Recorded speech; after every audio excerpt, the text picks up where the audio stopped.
आणि सगळ्यात महत्त्वाचं म्हणजे या दोन्ही मुद्द्यांच्या बाबतीत डॉक्टर आंबेडकर आणि राष्ट्रीय स्वयंसेवक संघ दोन्ही एकाच बाजूला. इंग्रजीमधली म्हण वापरून सांगायचं झालं तर देवर ऑन द सेम. हे मुद्दे कोणते? राष्ट्रीय स्वयंसेवक संघ अरण्येश्वर शाखा यांनी आयोजित केलेल्या वार्षिक कार्यक्रमात आज श्री माधवजी भंडारी यांनी डॉक्टर बाबासाहेब आंबेडकर व RSS यांच्यात कोणते समान मुद्दे आहेत त्याबद्दल आज सखोल मार्गदर्शन त्यांनी केले. त्याचा हा भाग आपल्यासाठी. मान्यवर डॉक्टर श्री शरद श्रीकृष्ण कुंटे रसायनशास्त्राचे प्राध्यापक म्हणून नियुक्त, क्षेत्राचे बौद्धिक प्रमुख म्हणून त्यांच्यावरती जबाबदारी होती.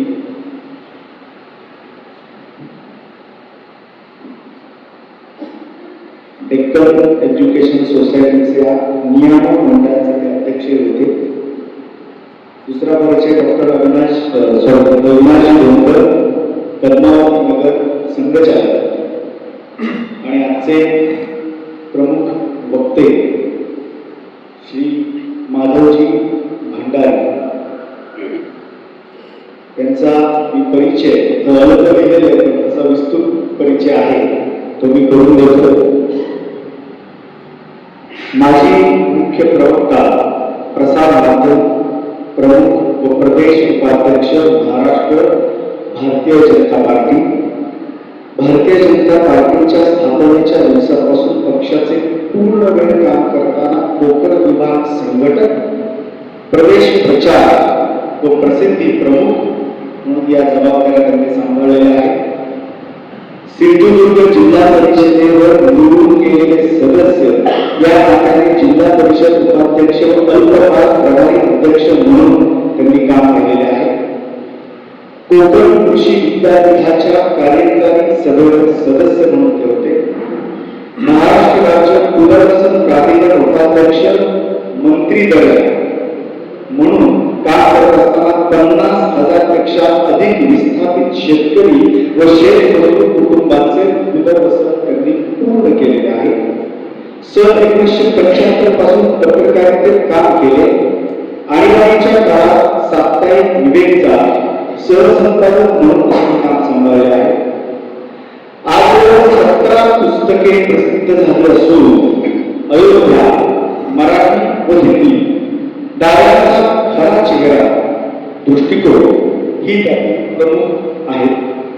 राज्यातील सिंचन प्रकल्पामुळे विस्थापित झालेल्या प्रकल्पग्रस्तांचे प्रश्न सोडवून त्यांचे पुनर्वसन करण्यासाठी गेली 20 वर्षे ते काम करत असलेल्या जनजागृती प्रतिष्ठान या संघटनेचे संस्थापक अध्यक्ष म्हणून ते काम पाहत आहेत. तसेच खेडोपाडी अनेक खेड्यांमध्ये पाणी प्रश्न सोडवण्यात त्यांचे फार मोठे योगदान आहे.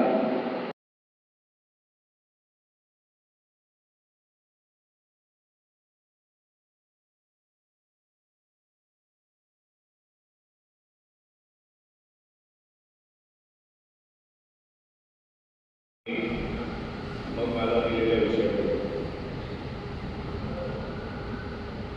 आपण 14 एप्रिलला 2 दिवसांनी डॉक्टर आंबेडकर यांच्या जयंतीच्या निमित्ताने काही उपक्रम राबवत असतो. आपल्याही शाखेचे काही उपक्रम आणि त्यानिमित्ताने डॉक्टर आंबेडकरांचं स्मरण करणं, त्यांच्या कार्याचा आपल्याशी जोडलेला धागा जो आहे तो एकदा स्पष्ट करणं हे आवश्यक आहे. डॉक्टर बाबासाहेब आंबेडकरांना आपण सामाजिक समतेचे पुरस्कर्ते, भारतीय संविधानाचे शिल्पकार, भारतातल्या दलितांचा बुलंद आवाज या सगळ्या कारणांनी ओळख आणि ही त्यांची ओळख आहेच. त्यांनी भारतातल्या दलित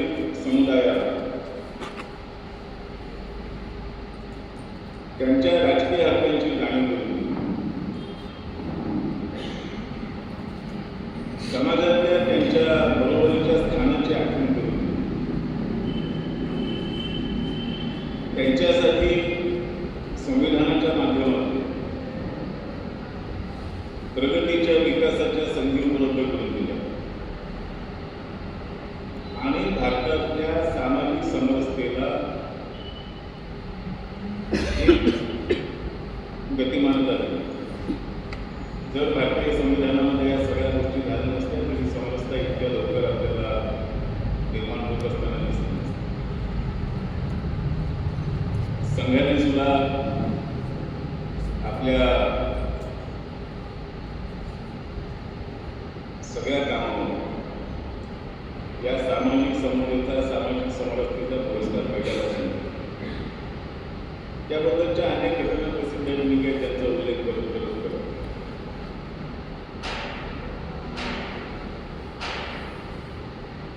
आपण आपल्या संघाच्या शतकपूर्तीच्या निमित्ताने 5 प्रमुख मुद्दे संकल्पासारखे अभ्यासक्रम ठेवलेले, त्याच्यामध्ये सुद्धा सामाजिक समरसता हा मुद्दा प्रमुख मुद्दा आहे. त्या क्षेत्रामध्ये त्या विषयावर संघाच्या माध्यमातून अनेक प्रकारची कामं ही गेली 100 वर्ष वेगवेगळ्या पद्धतीने सुरू, त्याचे सुद्धा चांगले परिणाम समाजामध्ये अनुभवायला मिळतात. पण डॉक्टर आंबेडकरांचा उल्लेख फक्त एवढ्यासाठीच करणं, त्यांचं एवढंच काम लक्षात ठेवून त्याचं पुन्हा स्मरण करणं हे पुरेसं नाही. सामाजिक समरसतेच्याच बरोबरीने डॉक्टर आंबेडकरांनी आणखीनही 2 मुद्द्यांवर कमालीचा भर दिला आणि दुर्दैवाने गेल्या 50-60 वर्षांमध्ये भारतामध्ये ज्या पद्धतीचा विमर्श प्रस्थापित करण्याचा प्रयत्न सुरू आहे किंवा काही प्रमाणात केला आहे, त्याच्यामध्ये डॉक्टर आंबेडकरांच्या या कामाला पूर्णपणे विस्मृतीत ढकलण्याचा प्रयत्न झाला. त्यांनी या विषयात मांडलेले मुद्दे हे चर्चेत येणार नाही याची काळजी घेतली गेली, त्या मुद्द्यांचा उल्लेख सुद्धा मुद्दाम केला जात नाही. पण आपण हेही मुद्दे समजून घेतले पाहिजे, कारण डॉक्टर आंबेडकरांच्या सगळ्या कार्यामध्ये ते महत्त्वाचे मुद्दे होते, त्याच्यावरती त्यांचा भर होता. आणि सगळ्यात महत्त्वाचं म्हणजे या दोन्ही मुद्द्यांच्या बाबतीत डॉक्टर आंबेडकर आणि राष्ट्रीय स्वयंसेवक संघ दोघेही एकाच बाजूला. इंग्रजीमधली म्हण वापरून सांगायचं झालं तर they were on the same page. हे मुद्दे कोणते? तर त्याचा एक पहिला मुद्दा होता साम्यवादाचा कम्युनिटी. डॉक्टर आंबेडकर हे साम्यवादाच्या पूर्ण विरोधात, कट्टर विरोधात पहिल्या दिवसापासून, आणि त्यांच्या त्या भूमिकेमध्ये त्यांनी कधीही बदल केला. साम्यवाद हा देशाला नाही तर जगाला घातक आहे असं त्यांचं स्पष्ट मत होतं. साम्यवादाला थारा मिळता कामा नये, साम्यवादाला समाजामध्ये मान्यता मिळता कामा नये, स्वीकारार्हता मिळता कामा नये, हा त्यांचा आरोप. आणि त्याचं त्यांनी शास्त्रीय विश्लेषण केलं, तार्किक विश्लेषण केलं. डॉक्टर आंबेडकर हे प्रथम अर्थतज्ञ होते आणि नंतर बाकीच्या गोष्टींच्या बाबतीत. त्यामुळे साम्यवादाशी जोडलेल्या सर्व आर्थिक मुद्द्यांची त्यांनी पूर्ण छाननी केली, त्यांचं पूर्ण विश्लेषण केलं आणि ते मुद्दे जगासाठी कसे घातक आहेत, साम्यवादाचं तत्वज्ञान हे जगासाठी कसं घातक आहे याची अत्यंत तर्कशुद्ध मांडणी डॉक्टर आंबेडकरांनी करून 1951-52 दरम्यान नेपाळमध्ये जागतिक बौद्ध धर्म परिषद होती.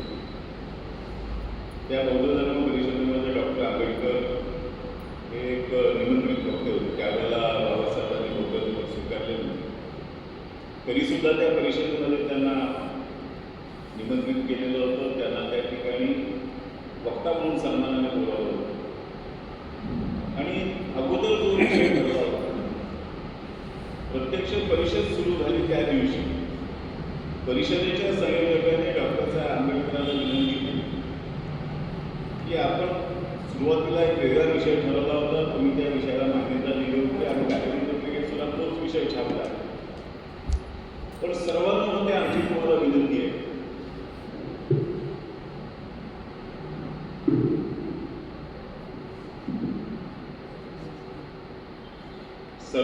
तत्वामध्ये आम्ही तुम्हाला विनंती करतो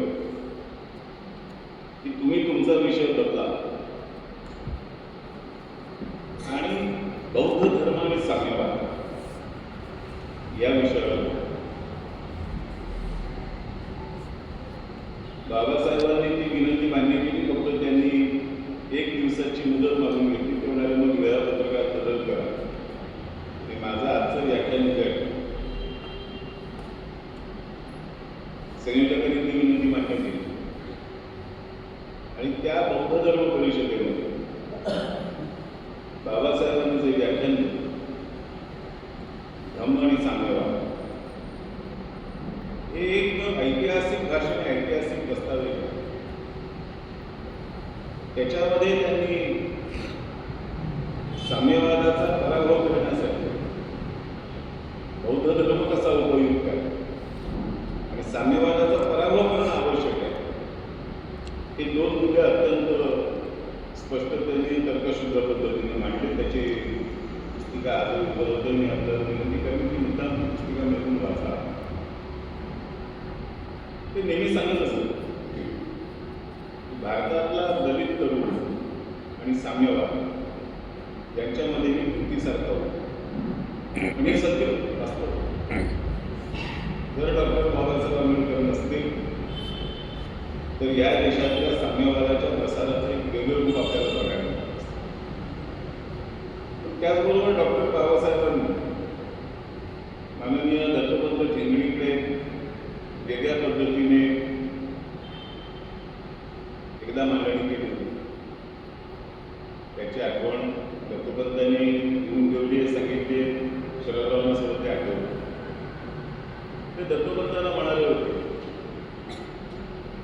या देशातल्या स्पृश्य समाजामध्ये स्पृश्य समाज आणि साम्यवाद यांच्यामध्ये तुमचे गोरखकर गुरुजी उभे आहेत, त्यांची भिंत आहे आणि या देशातला अस्पृश्य समाज, दलित समाज आणि साम्यवाद यांच्यामध्ये माझी भिंत होती आणि म्हणून या देशामध्ये साम्यवादाचा प्रसार सहजासहजी होऊ शकतो. म्हणजे त्याही वेळेला संघाच्या कामाचं मोल काय, संघाच्या कामाचा परिणाम काय, प्रभाव काय, त्याची डॉक्टर बाबासाहेब आंबेडकर पूर्ण जाणीव होती, पूर्ण कल्पना आणि त्याच्याशी ते सहमत हे महत्वाचं. डॉक्टर आंबेडकरांच्या आणि परमपूजनीय डॉक्टर एडगरांच्या भेटी झाल्या की नाही याच्याबद्दलचा आपल्याकडे काही खास दस्तावेज उपलब्ध नाही. पण 1936 मधल्या काही गोष्टी मात्र इतिहासामध्ये नोंदवलेल्या आहेत. त्यावेळेला डॉक्टर मुंजे डॉक्टर आंबेडकरांच्या 2-3 वेळा भेटी घेतल्या, त्यांच्या प्रदीर्घ चर्चा. आपल्याला सगळ्यांना कल्पना असेल की डॉक्टर मुंजे हे डॉक्टर हेडगेवारांचे अतिशय निकटचे सहकारी होते. संघकार्याच्या बाहेरच्या अनेक गोष्टींच्या बाबतीत परंतु डॉक्टर हेडगेवारांच्या ज्या काही कल्पना असतील, योजना, सूचना असतील, त्यांचं बाहेर प्रकटीकरण करण्याचं काम मोठ्या प्रमाणावर डॉक्टर मुंजे करत. आणि हे डॉक्टर मुंजे बाबासाहेब आंबेडकरांना 2-4दा भेटले, प्रदीर्घ चर्चा केली आणि मुद्दा काय होता तर त्यावेळेला डॉक्टर आंबेडकर धर्मांतराचा विचार मांडत होते, धर्मांतर करण्याची कल्पना करू लागली. डॉक्टर मुंजेने त्यांच्यासमोर प्रस्ताव ठेवला होता की तुम्ही शीख धर्म सोडा. तर ते झालं नाही, आभार केला. पण ह्या चर्चा झाल्या, त्याच्या नोंदी नंतरचा स्वातंत्र्य मिळाल्यानंतरचा सगळा काळ एकतर भारताच्या फाळणीचा सगळा कालखंड आणि त्याच्यानंतर महात्मा गांधींचा खून, त्याच्यानंतर संघावर पालन आणि निर्माण झालेली परिस्थिती, या सगळ्या काळामध्ये स्वतंत्र भारताच्या या सुरुवातीच्या 2-2.5 वर्षांच्या काळात डॉक्टर आंबेडकर कायदा म्हणतो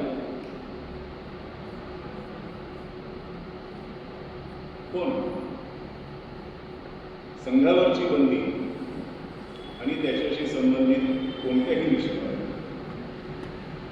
कायदा मंत्री या नात्याने डॉक्टर आंबेडकरांनी केलेलं एकही निवेदन संसदेच्या प्रगत संसदेच्या कामकाजावर होतं. किंबहुना डॉक्टर आंबेडकरांनी केलेलं कुठलंही भाष्य सुद्धा होतं. आणि त्याच्या उलट स्वातंत्र्यवीर सावरकरांना उपयोगी पडेल त्यांचा बचाव करण्यासाठी अशा तऱ्हेची माहिती सावरकरांच्या वकिलांना रस्ते पोहोचवण्याचं काम हे मात्र बाबासाहेबांनी केलं हे त्याचा अनुभव.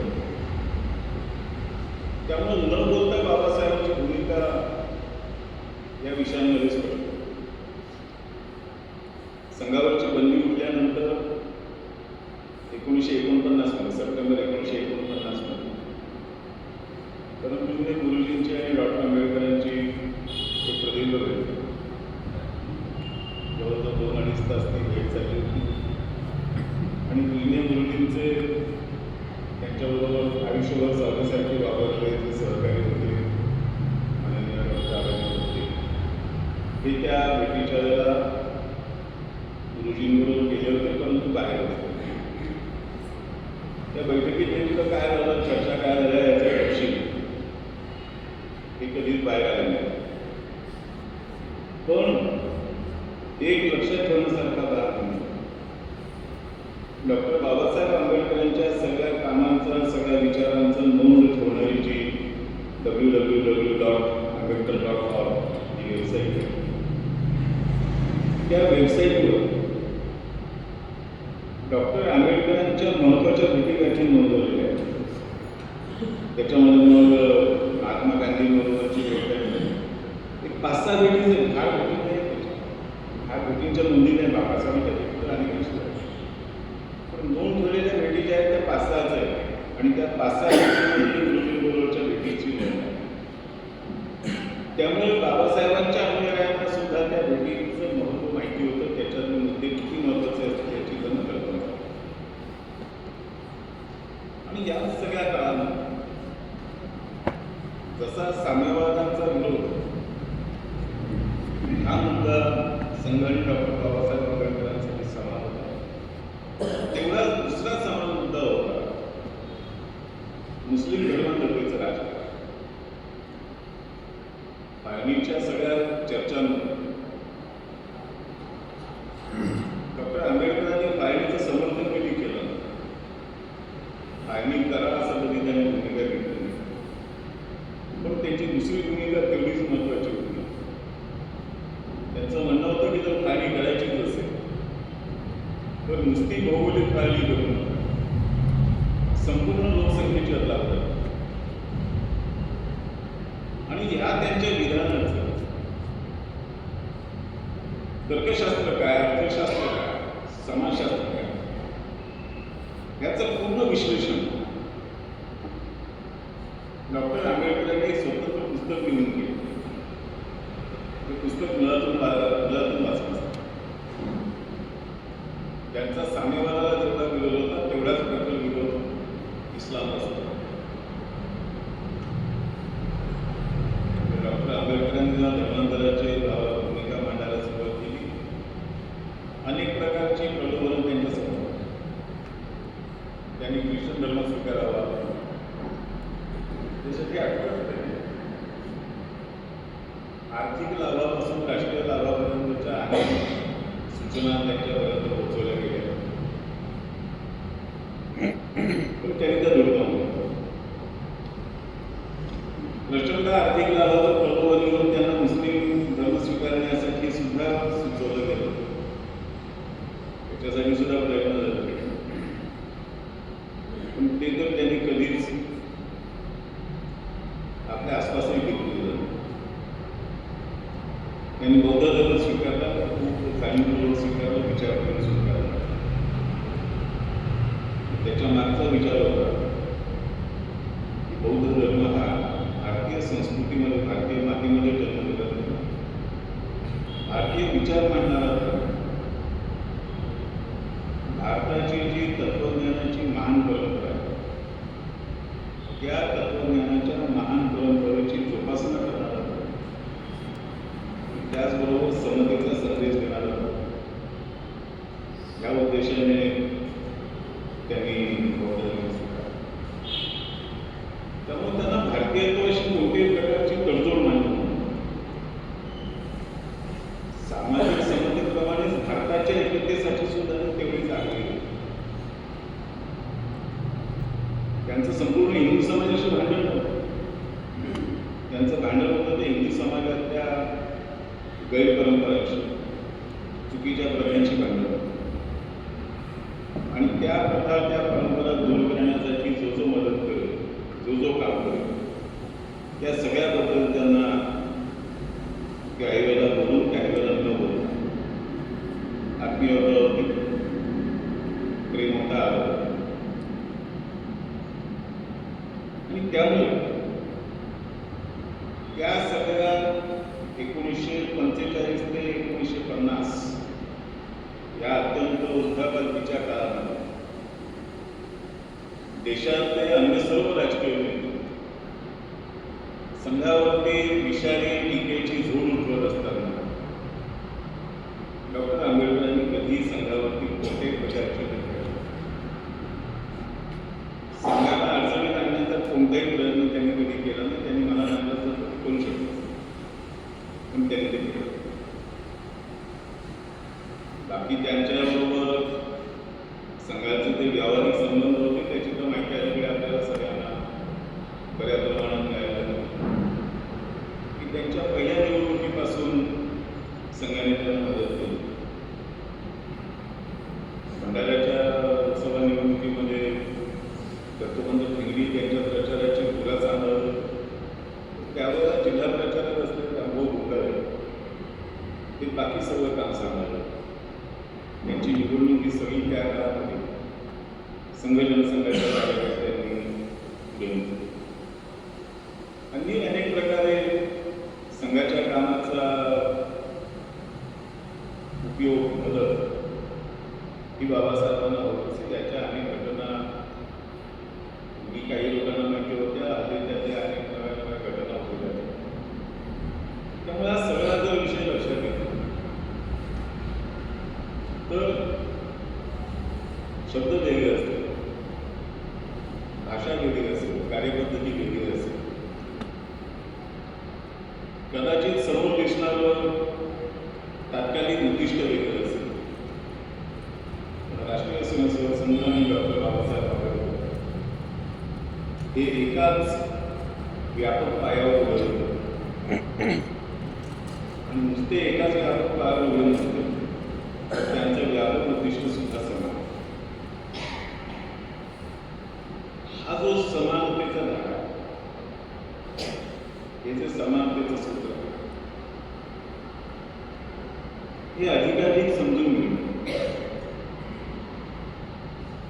त्याचा अधिकाधिक अभ्यास करणं, इतिहास म्हणून त्याचे पुरावे समोर आणणं. कारण हे जर पुरावे जसजसे आपण समोर आणतो तसतसे आपल्या कामाबद्दलचे जे अनेक गैरसमज जाणीवपूर्वक हेतुतः गेल्या 60-70-75 वर्षांमध्ये पसरवले गेले, रुजवले गेले, ते उघडून टाकते. आपलं म्हणणं, आपला विमर्श आपण प्रस्थापित करू शकतो. आणि मुख्य म्हणजे इतिहासातल्या नोंदी बरोबर, या इतिहासातल्या नोंदी बरोबर होणं हे आपल्यासाठी जेवढं महत्वाचं आहे तेवढंच येणाऱ्या काळासाठी सुद्धा महत्वाचं. त्यामुळे या निमित्ताने डॉक्टर आंबेडकरांचं पुण्यस्मरण करत असतानाच आणि संघाच्या शतकपूर्तीचे कार्यक्रम साजरे करत असताना या दोन विभिन्न प्रवाहांचा समान उद्दिष्ट असलेला प्रवास होता. त्यातले समांतर मुद्दे ते आपण जाणीवपूर्वक प्रयत्न थोड्या संक्षिप्त पद्धतीने आपल्या समोर मांडण्याचा प्रयत्न केला. आपण सगळे खूप जाणकार आणि जिज्ञासू लोक, आपण याच्यावरती अधिक चांगल्या पद्धतीने विचार करू शकता असा मला विश्वास आहे. ही संधी मला दिल्याबद्दल मी आपल्या सगळ्यांचा आभारी आहे. वार्षिक उत्सव यामध्ये आपणा सर्व स्वयंसेवकांचे हार्दिक स्वागत. वार्षिक उत्सवाला सुरुवात करण्यापूर्वी आज जी दुःखद घटना आपल्या कानावर आलेली आहे, सुप्रसिद्ध पार्श्वगायिका आशाताई भोसले यांचं आज निधन झालेलं आहे आणि त्या अनंतात विलीन झालेले आहे. भारतीय चित्रपटसृष्टीतील सर्वात प्रतिभावान गायिका, 12,000 अधिक गाणी त्यांनी गायलेली आहेत. 7 वेळा त्यांना फिल्मफेअर पुरस्कार देखील मिळालेला आहे.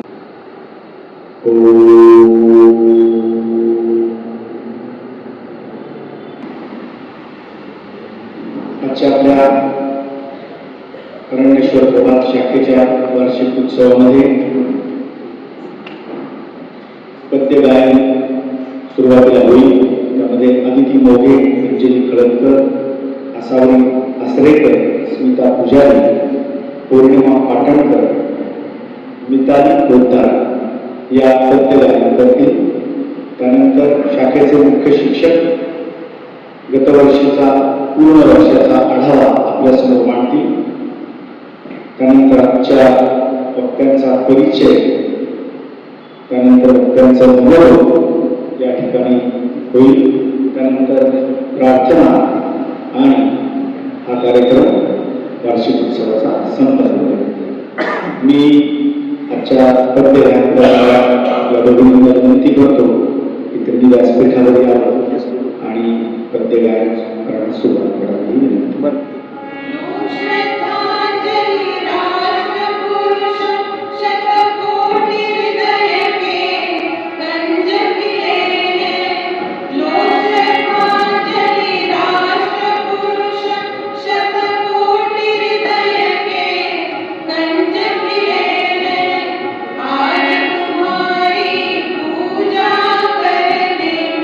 से विमानय संग मिले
निर्माण न भूले, निर्माणों के पावन युग में हम चरित्र निर्माण न भूले।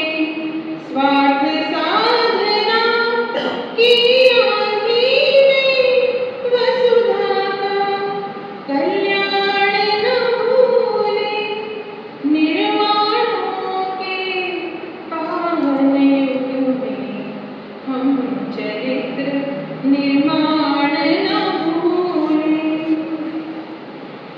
मानागम अगाध सिंधु है, संघर्षों का पार नहीं है, किंतु डूबना मझधारों में साहस को स्वीकार नहीं है।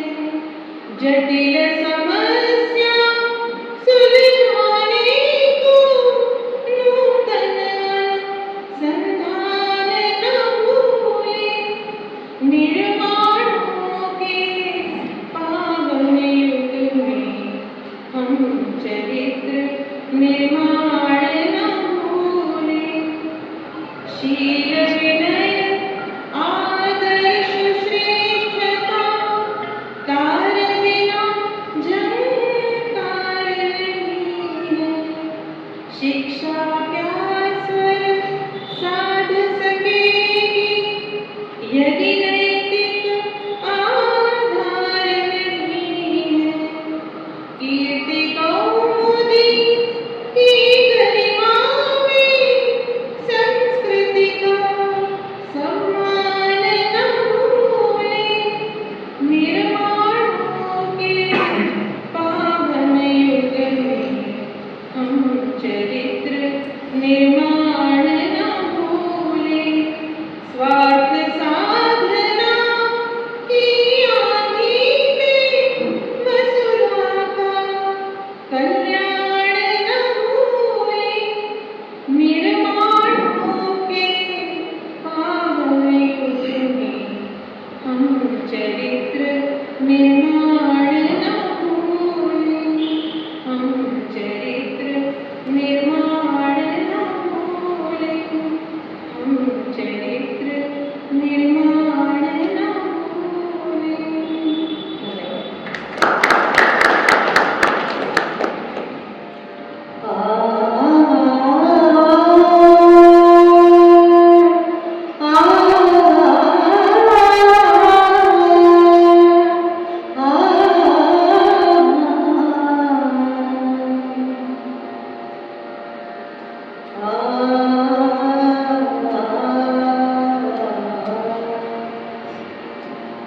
विकसित व्हावे अर्पित होई जावे, विकसित व्हावे अर्पित होई जावे। परिसरातल्या अणुरेणूतून अविरत वेचून तेजाचे कण रसगंधाशी समरस होऊन हृदय कमल फुलवावे, अर्पित होई जावे, अर्पित होई जावे। सुंदर परी नच शोभेस्तव जनहित हे सुख मम पद वैभव। सुंदर परी नच शोभेस्तव जनहित हे सुख मम पद वैभव। समष्टि सारथी सकलहि सौष्ठव हे विकरुतरि धरावे, अर्पित होई जावे, विकसित व्हावे अर्पित होई जावे। दीप सेवी उजळावा तव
परचक्राचे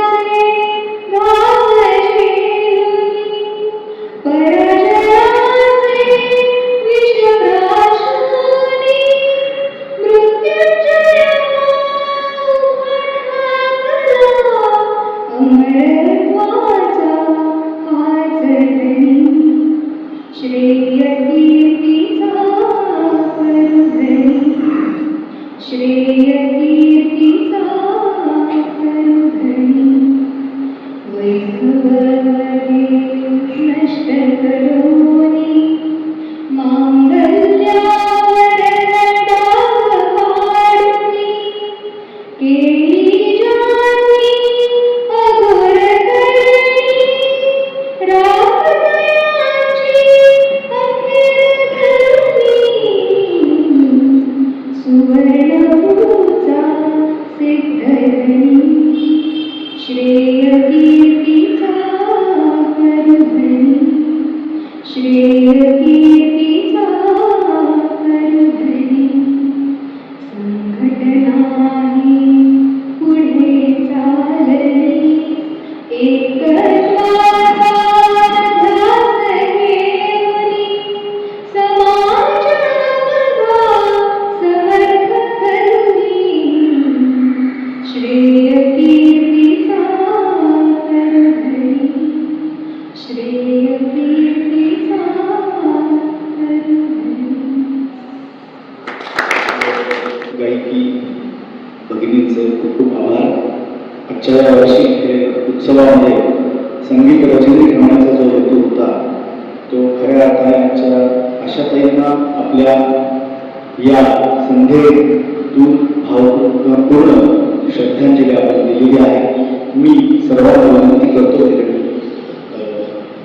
व्यासन ग्रहण करावे आणि पुढे उत्सवाला सुरुवात करू. आपले आमचे प्रमुख वक्ते माधवजी भंडारी अविनाशजी आणि शरद वक्ते आम्ही विनंती करतो की आपण स्थान द्यावं.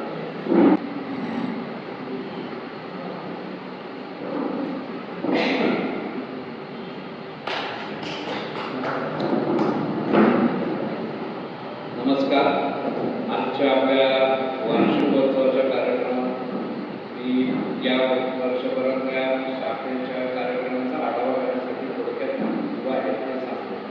पहिला आपला कार्यक्रम या वर्षीचा वर्षप्रतिष्ठेचा तो शाखेच्याच मैदानावर नगराचा एकत्र कार्यक्रम झालेला होता आणि त्याच्या जे सरसंघचालक प्रमाण आपले सरसंघचालक प्रमाण आणि पुढचा प्राचार्य झालं.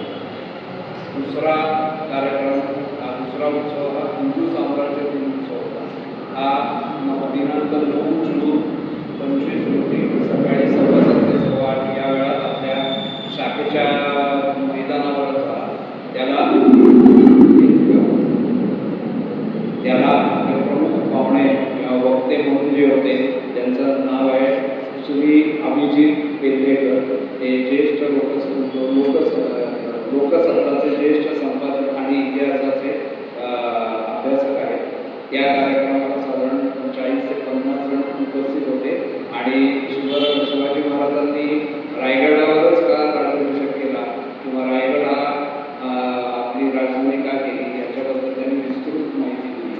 त्या दरम्यान म्हणजे वर्षप्रतिपदा ते हिंदू साम्राज्य दिन या याच्यात आम्ही विचार करत होतो की आपल्या शाखेची दैनंदिन उपस्थिती कशी वाढवू शकेल, काय करता येईल. तर त्याच्यासाठी म्हणून आम्ही जूनमध्ये 1 जूनला या कार्यक्रमाच्या आधी 1 जूनला कौटुंबिक सहल काढली ती गोडबोले आणि औंच्या जेव्हा त्याला 40 जणांचा सहभाग होता आणि त्याच्या आधीच्या म्हणजे मे महिन्यात शाखेच्या ग्राउंडवरच बसायदान एक आहे त्यांना पण आम्ही जोडून घेतलं म्हणजे ती संख्या पण हे झाली आणि त्याचा इफेक्ट आम्हाला या हिंदू साम्राज्य दिनाच्या उत्सवाच्या उपस्थितीत जाणवला. त्याच्यानंतर तिसरा गुरुपूजन आणि समर्पणाचा कार्यक्रम हा 13 जुलैला झाला. त्या या शाळेच्या याच ठिकाणी संध्याकाळी 7 ते 8:30 या वेळेला होता.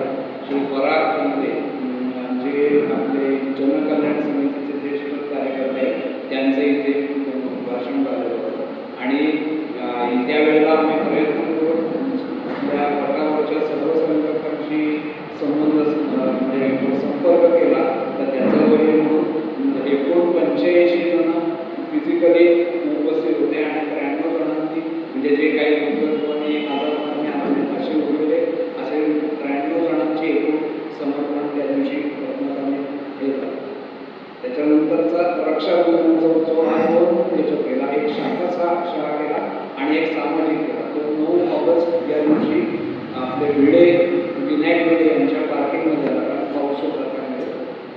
आपले याचे कार्यकर्ते धर्मजागरणचे संयोजक आहेत श्री मुकेश पाटील हे वक्ते म्हणून आलेले होते आणि साधारण 45 जण याही कार्यक्रमाला उपस्थित होते.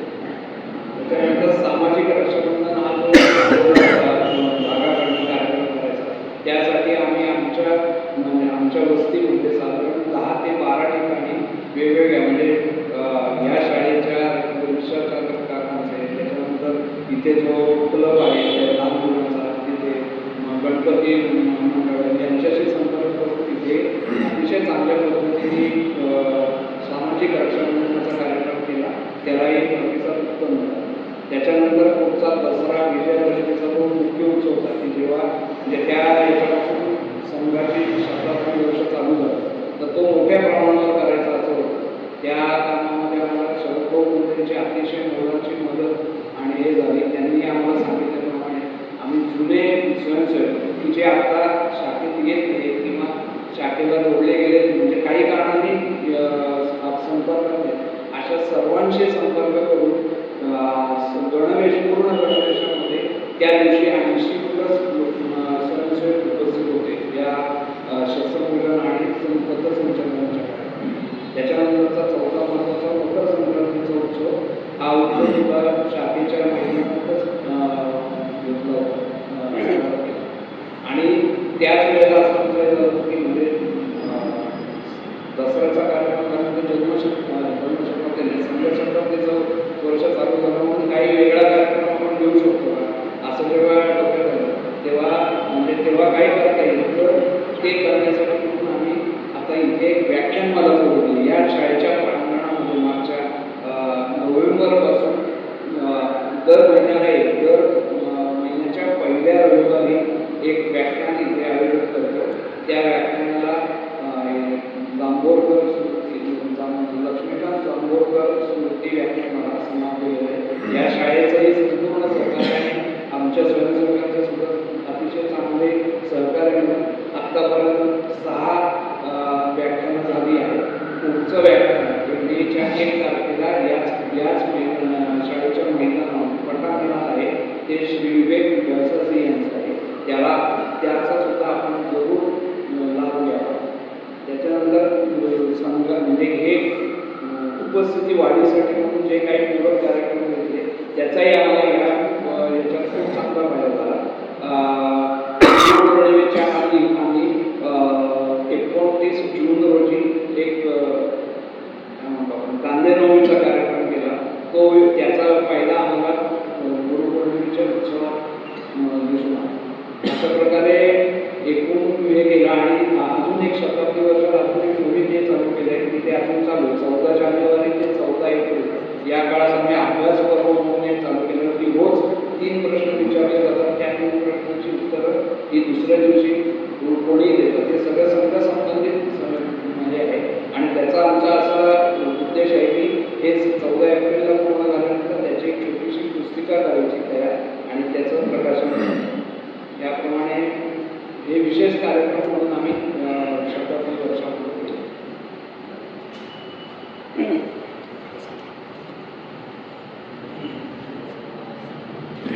क्रीडा महोत्सवाची पण माहिती सांगायची राहिली.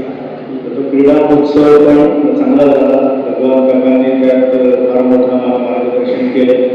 सगळे ज्येष्ठ स्वयंसेवक जरी असतील तरीही अत्यंत 20 वर्षाच्या धोरणाप्रमाणे सगळ्यांनी 3 महिनाभर प्रॅक्टिस करून त्याच्यामध्ये बक्षिसं मिळवली. हे जास्त सांगण्याचा आनंद आहे.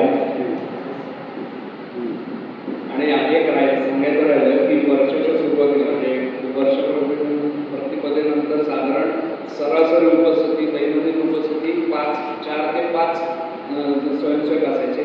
ती आता कालच्या वर्षप्रतिपदेपर्यंत आता मला सांगायला अतिशय आनंद होतो की साधारण सरासरी उपस्थिती 18 ते 20 एवढी झालेली आहे. म्हणजे या सगळ्याचा खेळ म्हणजे नुसतं बौद्धिक काहीतरी हे करण्यापेक्षा खेळही जर आपण घेतले तर हे आणि ही असं करणारी आमची शाखा पहिली आहे. म्हणजे या पद्मावती